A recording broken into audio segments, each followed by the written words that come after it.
Hey everybody, welcome to the Wednesday night live stream for StudentLoanJustice.org. My name is Alan Collins. I'm the founder of Student Loan Justice. Hey folks, I'm really glad to tell you that over the past 2 days, hopefully this didn't freeze on me. In the past 2 days, we have added almost 200,000 signatures to our petition calling on the president to cancel all federally held student loans by executive order. 200,000 signatures, guys. That's really good. I want to thank everybody out there who heeded our call on Sunday night to really push this thing. If you did not, then when are you going to step up and do your part? Truly. This is our problem. These are our loans.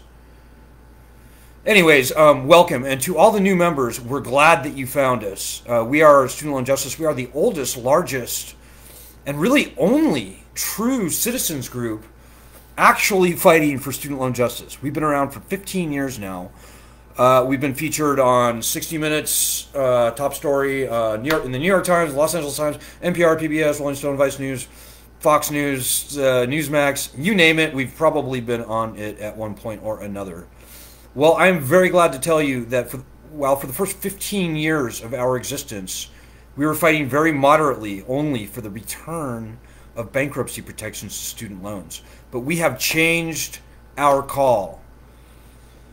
You know, the one thing that we do that brought us to where we are today successfully is the research that we do. We live and breathe the data, and it's a terrible thing to have to do. I don't wish it on anyone.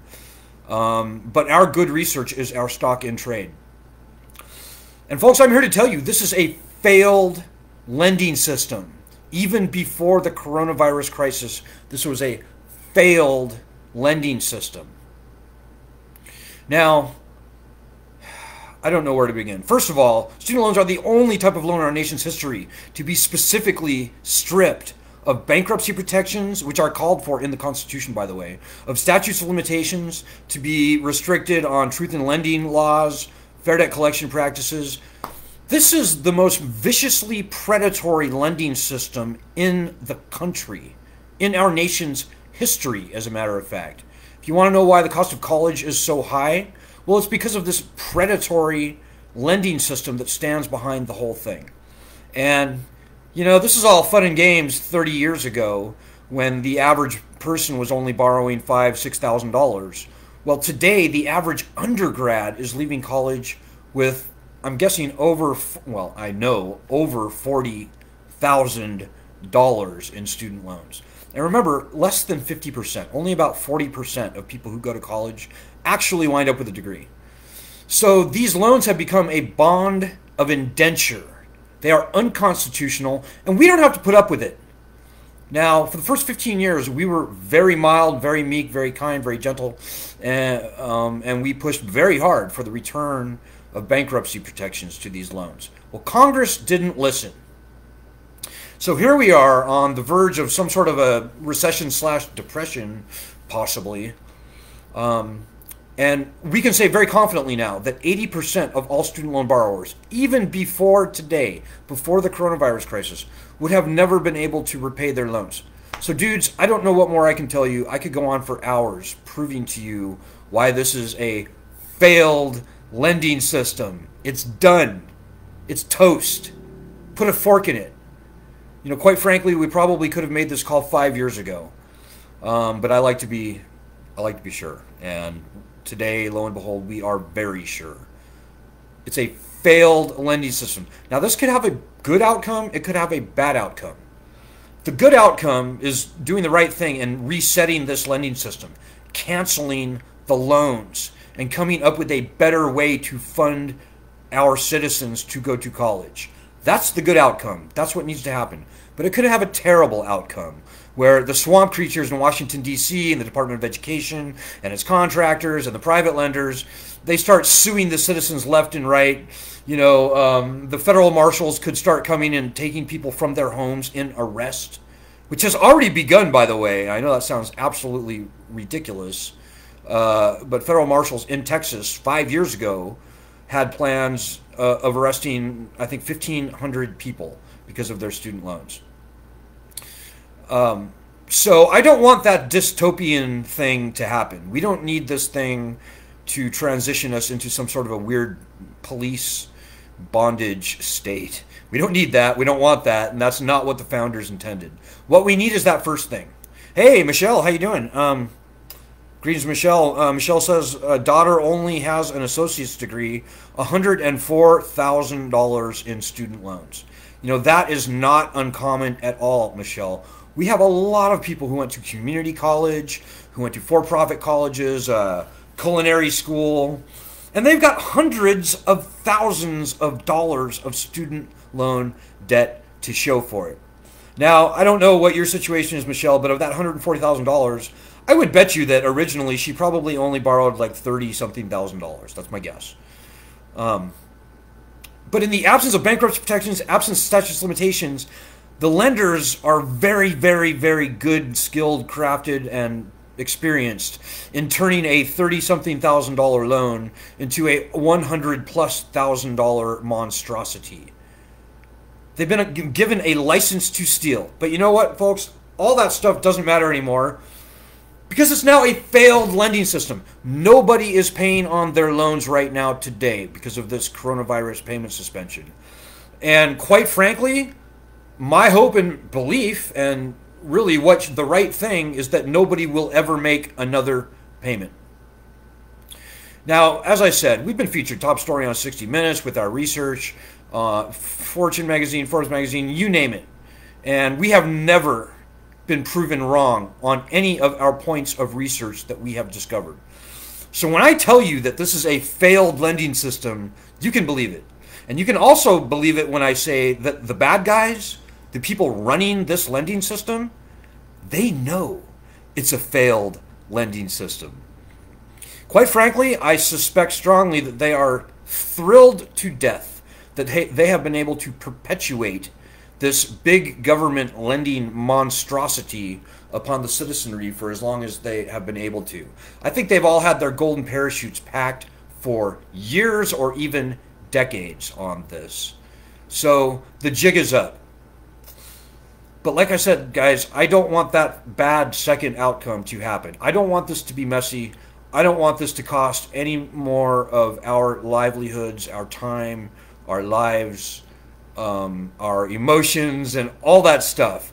This lending system just needs to go away. Now, every loan cancellation proposal we're hearing now from Joe Biden, from Elizabeth Warren, from Bernie Sanders, from Ariana Presley, and others in Congress, they are garbage. They are poorly designed, non-starting, ridiculous plans that will never ultimately cancel any loans. And here's why. They're calling for legislation that raises tax money to pay for loan cancellation.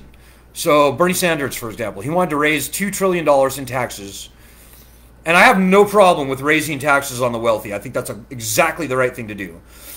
But Bernie wants to take that $2 trillion and pay the lending system to cancel these loans. Now, the federal government owns directly 85 or 90% of all student loans. And the government, the taxpayers, have already paid for these loans. So to say that we need to raise $2 trillion and pay the lending system to cancel these loans, we don't need to pay twice. That's ridiculous. The president, whether Donald Trump or the next president, has it in their authority to cancel all federally owned student loans, and that's like 85-90% of all loans. You probably have federally owned loans, completely, without needing Congress to pass a bill, without needing any congressional tax money, without adding one penny to the national debt. Now, there is no better way to stimulate the economy. There just is not. We've already thrown $9 trillion into this economy since like February or March. And that added $9 trillion to the national debt. Well, we can free 55 million people of these predatory, unconstitutional, failed loans and do it at no additional cost to the taxpayer, add nothing to the national debt. It is time to do this. Whether you're a Democrat or a Republican does not matter. And by the way, I just want a little aside here. We are an apolitical, nonpartisan group. We will say very bad things about both Republicans and Democrats. We don't care. We tell the truth. We point the finger where it needs to point. So if you're an R or a D or a libertarian or a communist or a socialist or a libertarian, did I say that? Or whatever, an anarchist, you're welcome here. We have a very common and very strong argument that we all collectively must make.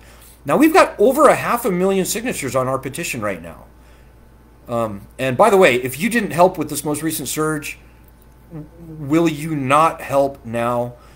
I mean, 500,000 people is a lot, but we could easily have 30 million or more signatures on our petition. We need you to help with that. If you do not help us, it will not get done. That's the one thing we've learned over 15 years of doing this. You know, when I started Student Loan Justice 15 years ago, I thought it would only be about a 2 or 3 year project.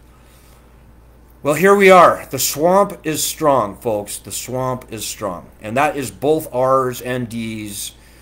It's really a nonpartisan thing. So I'm looking for more comments. The new Facebook interface, it really makes it difficult for me to scroll through the comments. But by all means, if you have any questions or comments as we go forward, feel free to throw them up. And I'm very happy to respond in situ. Right, yeah, Michelle, exactly what I was saying. You know, I could rattle off example after example after example. One that comes to mind is Christian Wise in California. He borrowed $75,000. To date, he has repaid $175,000. And they still claim that he owes $235,000. Now, I could be here for literally days, if not months or years, recounting very similar tales from our members. But suffice it to say, this is a failed lending system, and we don't have to take it. And this petition is the center of it all. You know, if there were other groups out there actually fighting for real student loan cancellation, I would put this banner in a museum and I would join that group. But there's not. There's only us. I kid you not. You know, as corny as it may sound, your country actually needs you on this. We need you. Your country needs you. Tens or hundreds of millions of people to follow in our footsteps need you to step up and help us fight. So there's like 4 things right now that you could do right now to help this petition. You could call a news organization and tell them to report on the petition. You could do that in the next 5, in fact, before I end this podcast, you could do that. You could post the link to our petition in like 10 or 20 places on Facebook, on wherever there are eyeballs with people who have student loans. Hey, I'll tell you, student loans is a scam. Yeah, agreed completely. That's why I'm here. In fact, I wrote a book with Beacon Press out of Boston in 2010 or 9 called The Student Loan Scam. So it's quite a seminal work, I should say. So I just said 2 things you can do. Call a news organization or a reporter. Paste the link to our petition in like 10 places or 100 places. Boost the petition. So if you go to our petition, you'll see a little button that says promote. And that's where you pay money to change.org. And it gets the petition seen in more places. Now, I'm not a big fan of paying money or anything. I'm sure you are not either. We're a very low budget, almost no budget operation here. But you know, about 1/3 of our signatures on that petition have come from people boosting it. So if ever there was a good reason to spend $25 on getting these loans gone, I'd say that's a worthwhile thing if you can do it. I know a lot of people are hurting out there, and I'm right there with you, by the way. I'm very sensitive to all of that.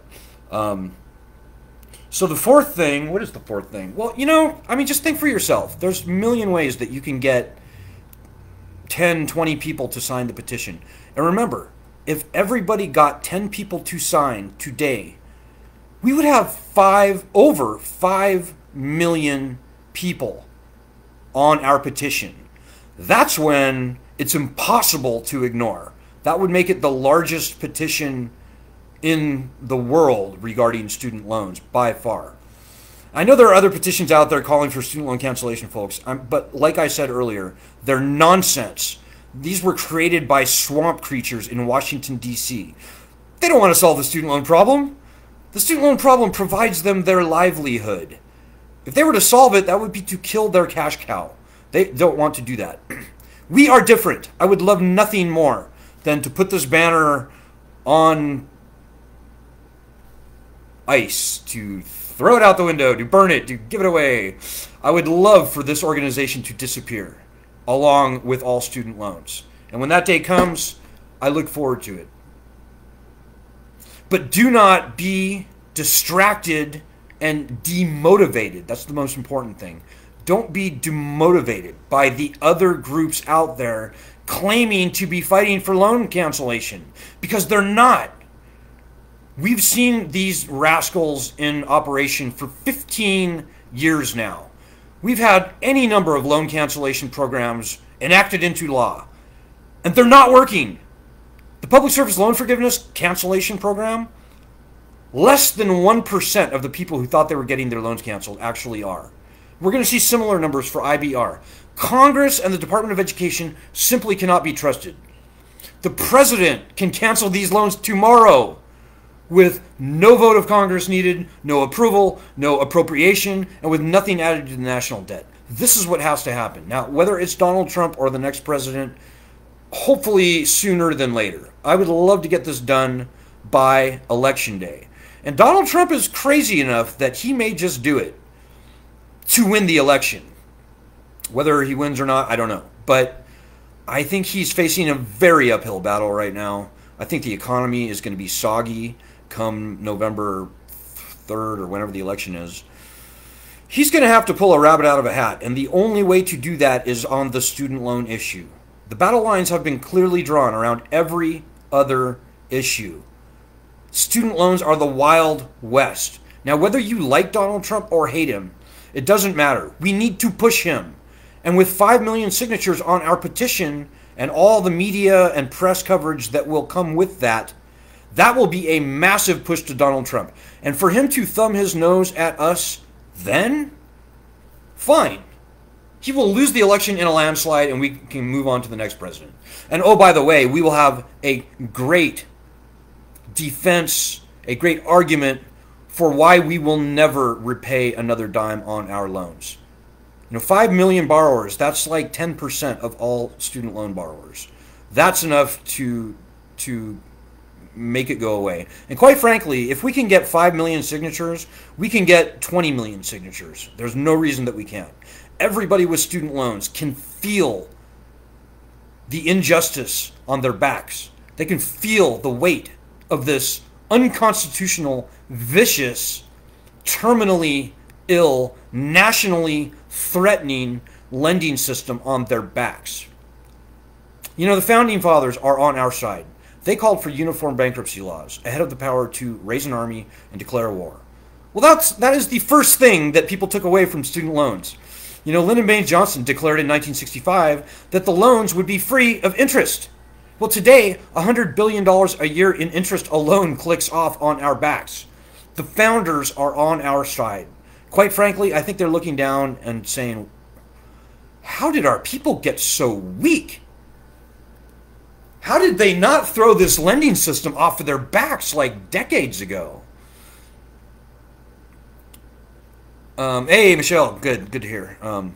Appreciate it. It takes a village, guys. Everybody, this is your problem, this is my problem. Everybody has to work a little bit. If you're unemployed right now, make it a half-time job. Spend an hour to 3 hours a day posting the link to our petition everywhere it will post. Contacting every reporter, every news organization that you know. Hammering this petition on Twitter. It really does make a difference. And that was the fourth thing. Twitter it. So 4 things you can do. Call a news organization. Get 10 people to sign. Paste the link to it in like 20 places. Twitter it. I would even say contact as many celebrities as you know on Twitter who you think might be amenable to this thing, and I could throw out some names. But you probably know as well or better than I do. Taylor Swift comes to mind, Joe Rogan, I don't know. Even Barack Obama, he's got to have a guilty conscience on this, because under Barack Obama and Joe Biden, nearly $1 trillion was added onto our backs in this predatory student loans. So he's got to be feeling a little guilty about that. But just, be creative, be clever. We're all smart. We've all at least gone to college. We're not the dumbest dogs in the doghouse. So, according to your own talents, skills, and abilities, do what you can.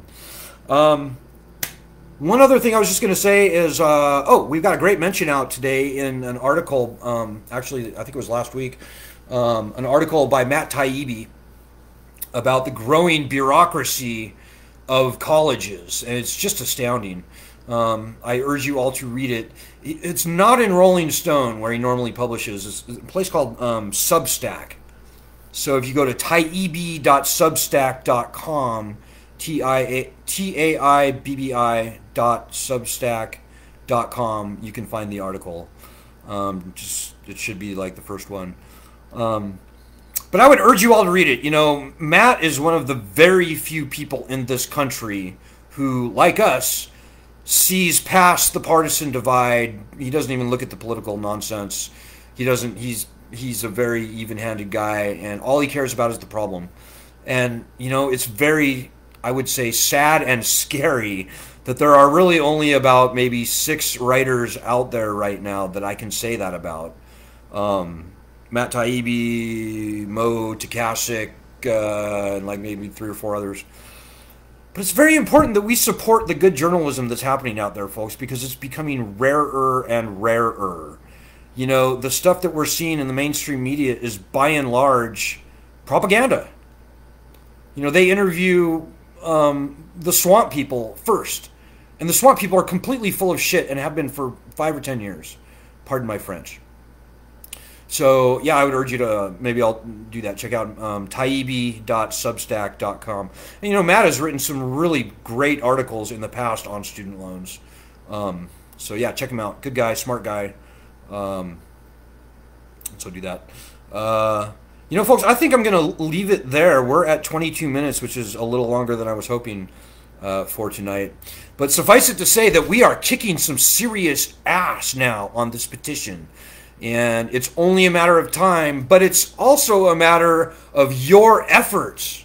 So if you didn't help in this latest surge, then please do your part. It's not hard. But, on any given day, if only 150 people out of our group are doing anything, it makes it really freaking hard.